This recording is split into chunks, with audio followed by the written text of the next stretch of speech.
That's right, guys. It's me, James Sweeney, coming at you once again right here at the NYC balcony. And it's about time to get out of here. Listen, we've had a session full of M&A news.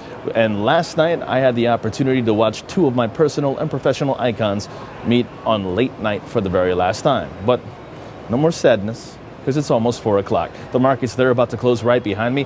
I want to enjoy this 88-degree day here in New York City. So excited I can barely talk. So grab that drink and celebrate, because it's a beautiful, warm happy hour here in the Big Apple.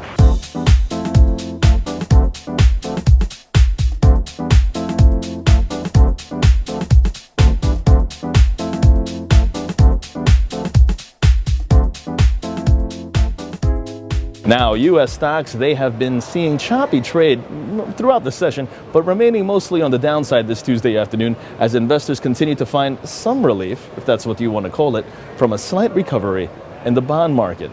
And well, that's where we begin. The bond market. 10-year Treasury bond yield hitting a 6-month high of 2.36%, while the 30-year bond yield, that continued to touch a 6-month high as well as 3.06%. That's impressive. But you must be wondering, James, why are you focused on bonds?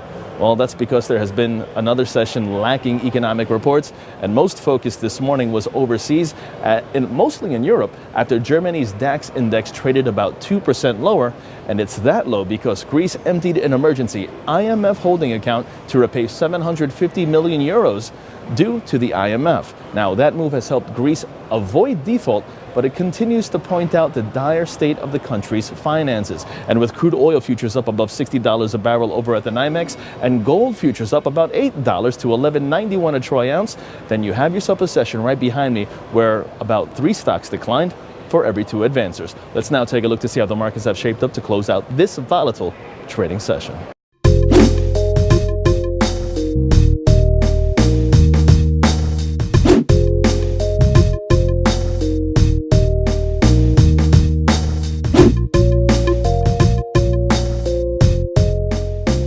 And on the corporate front, in an unexpected morning announcement, we have to talk about it one more time. Verizon buying AOL for $50 per share, or $4.4 billion in cash. And AOL CEO Tim Armstrong continuing to lead the company after it becomes a wholly owned Verizon subsidiary. Now, AOL surging more than 18% on the news. And with that stated, last night, you got to see David Letterman and Howard Stern. We have 7 more shows left until the end of an era here in New York City. Let's enjoy it.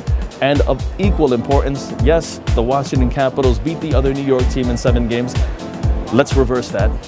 New York Rangers, Washington Capitals, Game 7 tonight. Let's go New York. I need a parade in the city. For ModernWallStreet.com, I'm James Sweeney.